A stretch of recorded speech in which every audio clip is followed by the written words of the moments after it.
Frères et sœurs, nous célébrons aujourd'hui le 5e dimanche ordinaire de l'année liturgique C. La première lecture est tirée du livre du prophète Isaïe au 6e chapitre du 1er au 2e verset A, puis du 3e au 8e verset. La deuxième lecture provient de la première lettre de Saint Paul apôtre aux Corinthiens au 15e chapitre du 1er au 11e verset. Nous lirons l'Évangile selon saint Luc au 5e chapitre du 1er au 11e verset. Ces lectures nous invitent à considérer comment répondre à l'appel à servir le Seigneur, car la moisson est encore abondante et les ouvriers toujours peu nombreux. Dans la première lecture, le prophète Isaïe relate le récit de sa vocation. Il atteste avoir vu le Seigneur qui lui a révélé sa gloire.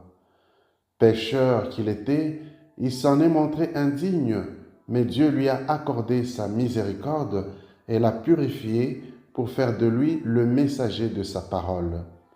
Saint Paul, dans la deuxième lecture, rappelle d'une part la bonne nouvelle qu'il prêche, basée sur le mystère de la mort et de la résurrection de Jésus.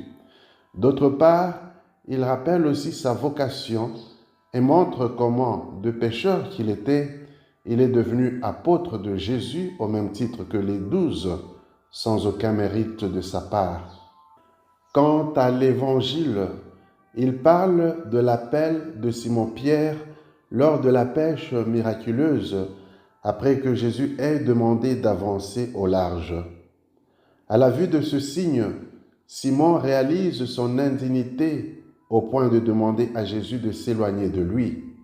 Mais au contraire, Jésus le rassure en affirmant qu'il ferait de lui un pêcheur d'hommes. Il y a une constance dans ces trois lectures.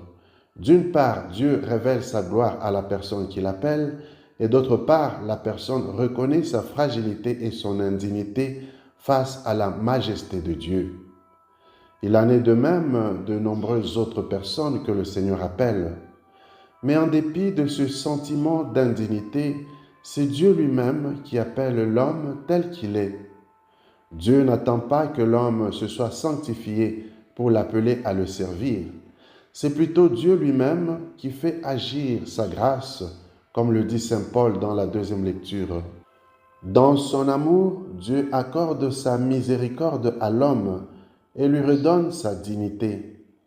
L'homme est certes un pécheur, mais un pécheur toujours pardonné, aimé et envoyé par Dieu. Nous ne devons donc pas attendre d'acquérir une dignité particulière pour répondre à l'appel du Seigneur. S'il a ainsi appelé des pécheurs, c'est pour nous montrer que nous aussi, nous pouvons le servir, car c'est lui-même qui nous en rend dignes par-delà nos indignités. Remarquons que pour prêcher à la foule, Jésus a emprunté la barque de Simon. La barque est aussi un instrument humain, fragile et limité. Elle représente l'Église qui est sainte, bien que composée d'hommes et de femmes fragiles. Le Seigneur s'en sert pour transmettre son message de salut. Il nous revient d'accepter les limites et les fragilités de l'Église en implorant sans cesse la grâce de sa purification.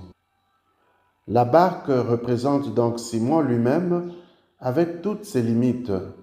Il en est de même pour nous aussi. Sommes-nous prêts à la prêter au Seigneur afin qu'il en dispose pour annoncer sa bonne nouvelle?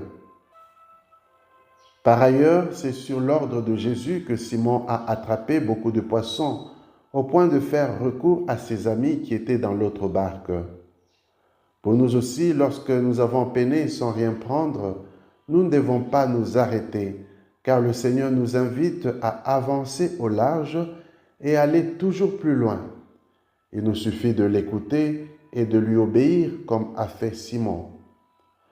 Enfin, Simon et ses compagnons ont tout laissé pour suivre Jésus. Ils ont compris que suivre et servir le Seigneur était source de grand bonheur. Demandons au Seigneur de nous révéler aussi sa gloire, afin qu'à l'exemple d'Isaïe, Paul, Simon et ses compagnons, nous puissions comprendre comme eux que tout est vanité ici sur terre et qu'il vaut la peine de tout quitter pour le suivre.